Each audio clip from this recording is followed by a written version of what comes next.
Hello dear students, क्या आप जानते हैं मैंगो की बंच बेयरिंग हाइब्रिड के बारे में? नहीं? चलिए जानते हैं।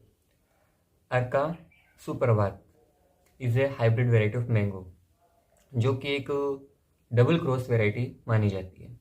बात करें अगर इसके क्रॉस की, तो इसका क्रॉस है अम्रपाली क्रॉस अर्का अनमोल, और ये एक रेगुलर बेयरिंग वेराइटी है, और ये एक बंच बेयरिंग वेराइटी भी है। मीन्स बंच में इसमें बियरिंग्स होती है। बात करें इसके इंडिविजुअल फ्रूट वेट की, एक सिंगल फ्रूट का क्या वेट हो सकता है? इसका इंडिविजुअल फ्रूट का वेट होता है 450 टू 500 ग्राम। एक इंडिविजुअल फ्रूट का वेट होता है। बात करें अगर इसके रिलीज या फिर ओरिजिन की, तो ये जो वेराइटी है अर्का सुप्रभात रिलीज़ की गई है Indian institute of horticulture Bangalore, IIHR Bangalore के थ्रू इसे रिलीज़ की गई है। Thank you.